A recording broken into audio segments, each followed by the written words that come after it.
Hello students, welcome to this first video on Laplace transformation. In this video we will look at what do we mean by a Laplace transformation. So obviously the name Laplace is because of the famous mathematician Laplace, right? So we are going to look at what is a Laplace transformation. In this video we are going to look at what is a Laplace transformation, right? Okay, so for that, first of all I would try to tell you what is a transformation. What is a transformation? Forget about that this is a topic of mathematics. Just look at the literal meaning of transformation. So what is the literal meaning of transformation? Transformation is just a change, right? So for example, this is you, right? This is having very bad hairs, right? Then you visit a nice salon, right? This is a salon, so you become like this, right? Very nice hairs, very nice neat hairs, right? So you have been transformed. So this is a transformation, right? So you can see that in our daily life we have transformations everywhere. So in particular, if we look at mathematics, then transformation is, for example, you have a function sin x and you differentiate this function, so you will get a new function, that is a function cos x. So it means that your function sin x is transformed into the function cos x. So this is a transformation. This is a transformation and we call it as differential transformation, right? And similarly you can have integral transformation, you can have many other transformations. So this is a mathematical transformation, right? Okay, so let me write down this also. For example, if you have a function sin x and you integrate it, you will get it is equal to minus cos x plus a constant of integration. So this is another transformation. So you can have some there may be another transformation. This is the first example, this is the second example. Third, I can give you, you have a transformation, say t. What it does, if you take x, it gives you x plus 5, right? So this is the transformation. You can have another transformation, you have a transformation t. If you give it x, it gives you x cube, and so on. The list is endless. List is endless, right? So out of these mathematical transformations, out of these mathematical transformations, out of these mathematical transformations, there are linear transformations. There are linear transformations. Linear transformations which are very important for mathematicians, which are in general very important, not only for mathematicians, for everybody, which are of particular importance, right? So let us see what is a linear transformation. Let us see what is a linear transformation. Let us see what is a linear transformation. So suppose you have a transformation t. Let you have a transformation t. You have a transformation t. You say it is linear. You say that it is linear if t of some constant alpha x plus beta y is equal to alpha t of x plus beta t of y. If it is there, if this is so, then you say that the transformation is linear. So I can give you the example of linear transformation. Example, if you take t of say t of x is basically this transformation, that is 5x. Is it linear? Is it linear? So you can check it. So you can take t of alpha x plus beta y is going to be 5 alpha x plus beta y. So this you can write it as alpha into 5x plus beta into 5y. Now this 5x is your t of x plus beta. This 5y is your t of y. So you get alpha x plus beta y. The transformation of this particular thing is equal to alpha tx plus beta ty. Right. So it means that this particular transformation here is linear. Right. Right. Now you can see something like, let us take another simple example. You have a transformation which takes x to x plus 5. Let us see if it is linear. Now if you take alpha x plus beta y, that is going to be alpha x plus beta y plus 5. And if you look at alpha t of x plus beta t of y, that is going to be alpha into 5x, sorry, not 5x, this is x plus 5. Alpha into x plus 5 plus beta into y plus 5, that is equal to alpha x plus beta y plus 5 alpha plus 5 beta. Now you see these two are not equal. These two are not equal. Right? Not equal. Therefore, this particular transformation here is not a linear transformation. Not a linear transformation.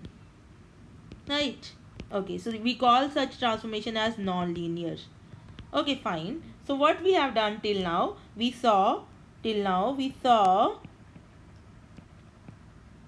what is a transformation. Then we saw what is a linear transformation. And before that we saw what is a mathematical transformation. And out of those mathematical transformations, we saw which one is your linear transformation, right? So this was your in general transformation in a real world, right? Then you have mathematical transformations, and out of those mathematical transformations you narrowed down to linear transformations. Now further, there is something called out of linear transformations,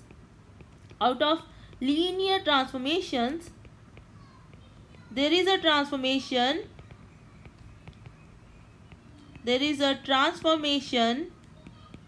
called the linear integral transformation,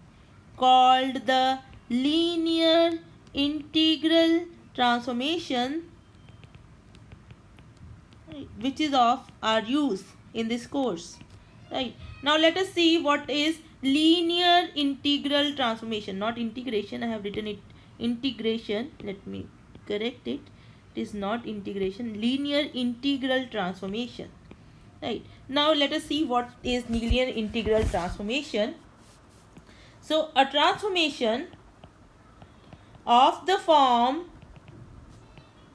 which takes a function f of x to a to b k px fx dx. Right. So this is the dummy variable here. You can use any variable here, p, x, or p other than x. You can use any variable. I am using s. And this particular function is fixed function. So what you are doing here is you are taking a function fx, then you have a fixed function ksx is fixed always. What you are doing, you are multiplying that function fx with ksx, and then you are integrating with respect to x, and then from a to b you have integrals. A and b are also fixed, right? So you have ksx is a fixed function, right? And you have a and b, they are also fixed. A and b are also fixed, right? And constants. Now you check this particular transformation is linear. This particular transformation is linear and is called linear integral transformation,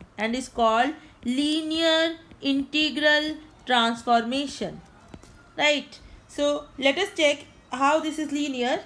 Let us see how this is linear. If you take alpha f1 plus beta g1, where alpha and beta are constants and f1 and g1 are two functions, then this is equal to a to b ksx. Then you have alpha f1 plus beta okay, I have taken g1, it's okay, dx. So you can write it as, because alpha is a constant, beta is a constant, you can use the properties of integral. This is alpha a to b k sx f1x dx plus beta a to b k sx g1x dx. Right, now you see what is this quantity here and what is this quantity here. Right, so this is your t of f1, alpha times t of f1 plus beta times this is t of g1.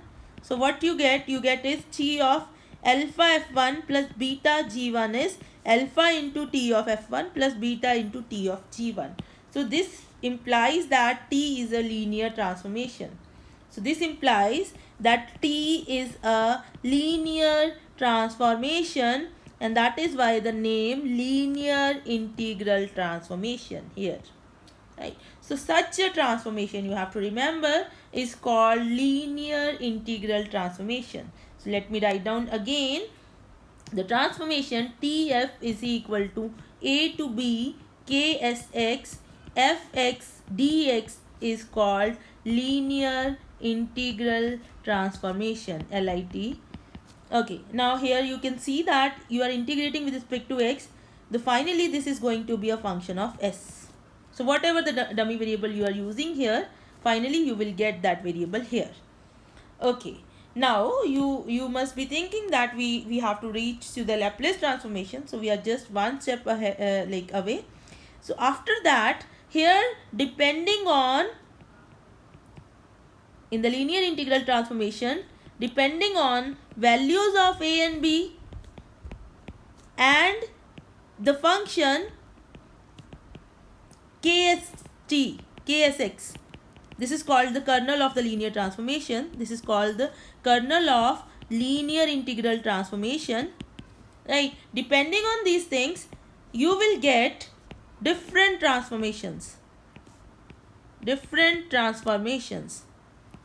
For example, you can get from the same transformation from here, if you take this as exponential function a and b as minus infinity to infinity, you will get a Fourier transformation. For example, if I take ksx to be exponential function and a as minus infinity, b as plus infinity, then the linear integral transformation becomes Fourier transformation. Right, and if you take ksx to be e raised to a minus px and then your a is 0 and b is minus infinity, then that particular transformation, I'm sorry, I'm using the dummy variable s here, so I will write s. So you this is good for you. You should know that any variable you can use. Then if you are using these variables, then the transformation, linear integral transformation, becomes Laplace transformation. Right. So let me write down the definition of Laplace transformation. So what is a Laplace transformation? So you have a function f of x. There are conditions on this function for which the Laplace transform is defined. So for the time being, let us assume the Laplace transform is defined.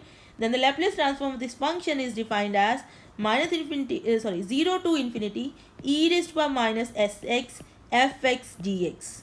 So this is the kernel here. You see, this is your kernel, fixed kernel. This a is 0, b is infinity, and whatever is the value of this integral, provided this integral exists, we will look at this when this integral will exist, under what conditions on f this integral will exist, because this is an improper integral. So if this integral exists, then this is the Laplace transformation of the function f of x, right? And this is a function of s, so that you write as f of s, right? So let us find out the Laplace transformation of some functions. That will give you an idea of what is exactly happening. So example, suppose you have a function f of x is equal to 1, right, and your x is greater than or equal to 0. Find L of f of x. right? So let us do that. So you have L of 1, that will be 0 to infinity e raised to power minus sx 1 dx. Fine. Now you see, whenever you have one of the limit as infinity, so what you can do, you can write it as limit, you name it as a constant, say b. So limit b going to infinity e raised to power minus sx dx, and you have to remember you are integrating this respect to x, so you will treat s as a constant. So this is minus sx upon s 0 to b, right, limit b going to infinity. So this is equal to limit b going to infinity 1 by s e raised to power minus sb minus 1. Fine. Now you take, you see, you have to take b going to infinity. Now if s is negative, s is positive, if s is positive, if s is greater than 0, say, then in that case this is the positive and this is infinity. So e raised to power minus infinity will be 0. So your your integration becomes, here it is minus s, right? So this is minus sign out. So your integration becomes minus 1 by s, 0 minus 1. So this is 1 by s, right? And if s is equal to, s is greater than less than 0, s is less than 0, in that case what will happen, s is less than 0, so this is a negative number, this is infinity, minus infinity and minus sign more, so plus infinity. In that case your integral takes infinite value, so goes to infinity, so not existing. So in that case, so we will say that Laplace transform does not exist. And for s is equal to 0, obviously you cannot integrate it like this. When s is 0, your integral is 0 to infinity, s is 0 here, so that is 1, e raised to power 0 is 1 dx, so that will be x 0 to infinity, again it goes to infinity. So it means that L of 1 is 1 by s, and it is only for s greater than 0. For s less than or equal to 0, Laplace transform of 1 does not exist. Okay, so you get that Laplace transform of 1 is 1 by s, and this is the formula which we will put in our list of formulas for Laplace transformations later on. Let us see one more function. So I'll give you one more example. So you have L of, say, x. I want you to find out L of x.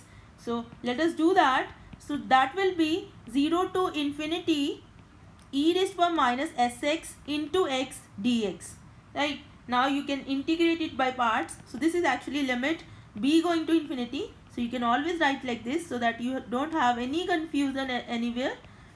Right? So you have limit b going to infinity. Let us do integration by parts. First function, integration of second function, limit 0 to b minus differentiation of first function, that is 1, integration of second function minus s6 upon minus s dx, right, 0 to b. So this is limit b going to infinity. When you put b here, right, in that case you will get b e raised to power minus sb upon minus s, and when you put 0 you will get a 0.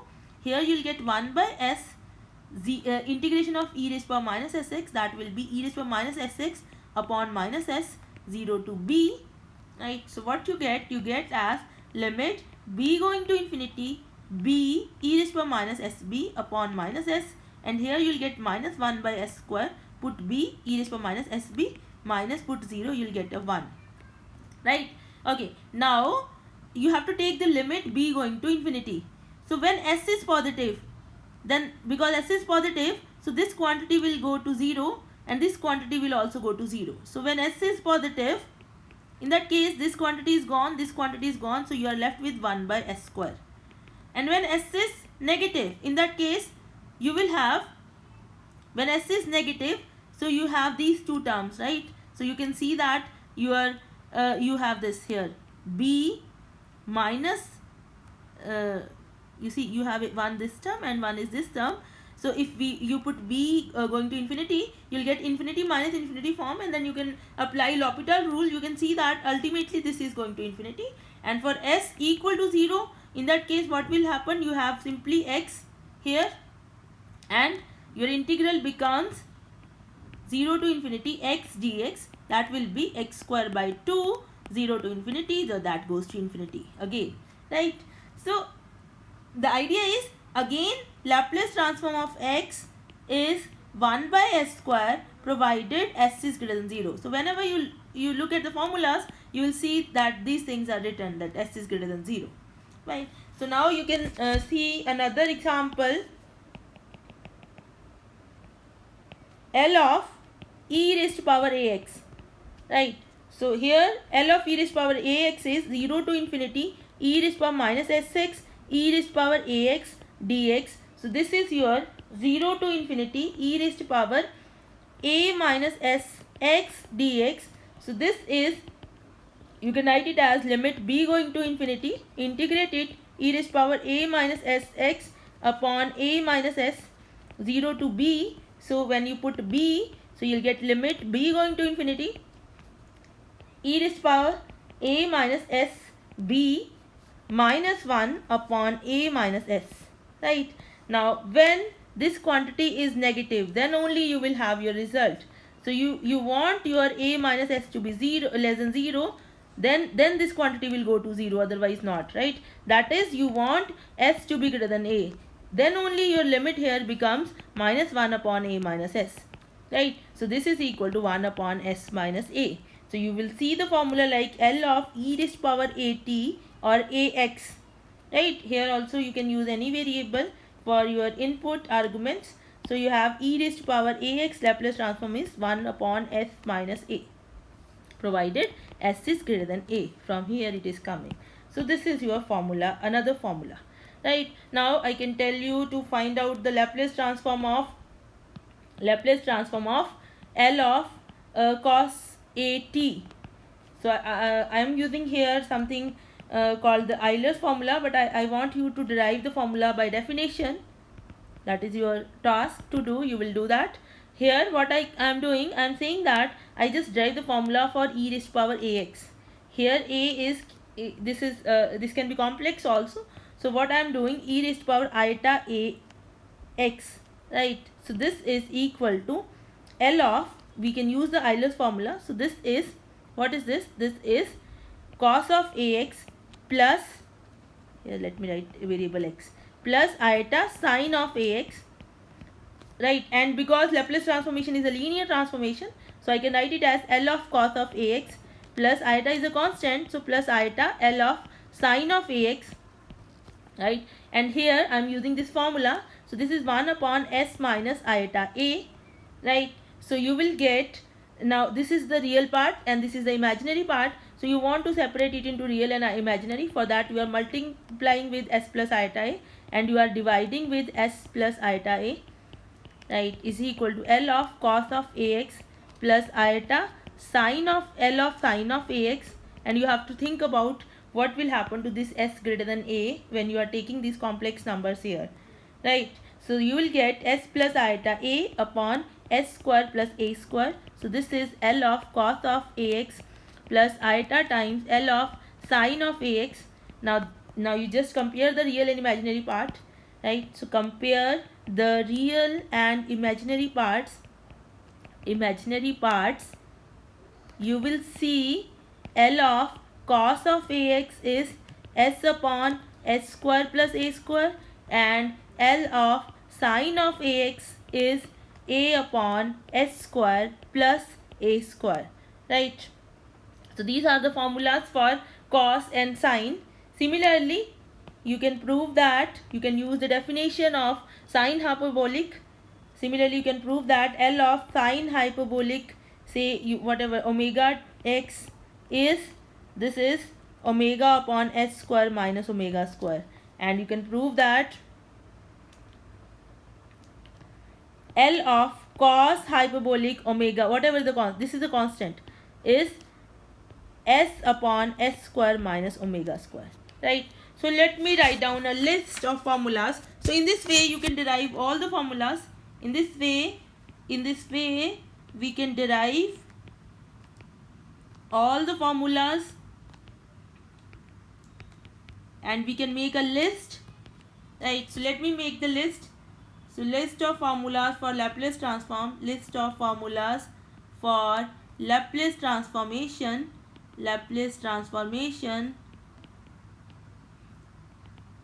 right? So you have, if you have a function f of x is equal to k, right, this is a constant, then Laplace transform of the constant will be k upon s, right? We just saw that Laplace transform of 1 is 1 upon s, so you multiply it with k. So L of x will be, we saw this is 1 upon s square, s greater than 0. Then if you prove, in general you can prove that L of x raised to power n, where n is integer, is n factorial upon p raised to power n plus 1, where n is integer, p greater than 0, s greater than 0, sorry, s I am using, s greater than 0, where n is integer. So when n is integer, this is your formula. For example, if you want to see L of, example, L of x square is, you see, 2 factorial upon s cube, right? L of x is 1 factorial upon s. L of x cube will be 3 factorial upon s raised to power 4, and so on. And another formula, when s is not, when n is not an integer, when n is not an integer, n is not an integer, when n is not an integer, in that case I'll tell you the formula. The formula is gamma function of n plus 1 upon s raised to power n plus 1, right? And the condition is n has to be greater than minus 1, because this gamma function is defined only when n is greater than minus 1 and n is real, right? So now you must be wondering what is this gamma function here. So I'll just tell you, this is a special function, gamma function. Gamma function here is a special function. This is defined as gamma of any number z which is greater than minus 1 is 0 to infinity e raised to power minus 3 t raised to power z minus 1 dt, right? Where z can be any complex number, z can be any complex number except non-negative integers. For this, the gamma function is not defined, right? So you cannot have your z equal to minus 1, minus 2, minus 3, and so on, right? And 0 also you cannot have. For this, the function gamma function is not defined. Here I have written n is real because that is what we deal with when we are in Laplace transformation, right? So and what we do, we just take our n on this side, right? N greater than minus 1. So this is what we deal with, right? But in general, for gamma function there is no restriction. You want these things, right? Here, because you want this n plus 1 here, so I want my n plus 1 to be greater than 0, so that I don't encounter these numbers. So n plus 1 greater than 0 gives me n greater than minus 1. That is why I have written it here. But you can see that this gamma function is defined for all complex numbers except for these negative integers, right? So that is, you can study gamma function in detail, but that is not the right now the case. We can maybe later on discuss about gamma functions. Okay, so this is the formula which you have to remember, and you can try deriving this formula, right? Now next formula is when e raised to power ax, we just saw this is equal to 1 upon s minus a, s greater than a. Then you have L of sin ax, this is equal to a upon s square plus a square, right? And here also you can see that I have derived it using the Euler's formula, but when you derive it by definition, you will get this condition, s should be greater than 0. And then you have L of cos of ax, this is equal to s upon s square plus a square. Here also s is greater than 0. And then you have L of sine hyperbolic x, ax, whatever is the constant here, you will get a upon s square minus a square. Here s is greater than mod a. And then you have L of cos hyperbolic ax, this is equal to s upon s square minus a square. Here also s is greater than mod a. Now you must be wondering that I just told you how this condition is coming, but I didn't tell you how these conditions are coming. But you can see that when you have these conditions, then only your integral will exist. From whatever way you are deriving it, you have to put, for example, here I didn't put these conditions, you have to, I simply use this formula right here. Here also we had a condition that s was greater than if this was a real number, we had a condition s is greater than a, but now this is a complex number, so we don't have the concept of greater than and less than. Then you have to think about that. So when you include all these things, then you will get these conditions on s. So these conditions on s are very important, otherwise your integral which defines your Laplace transformation is not valid integral, it will take infinity value, right? So this is the introduction of the Laplace transformation.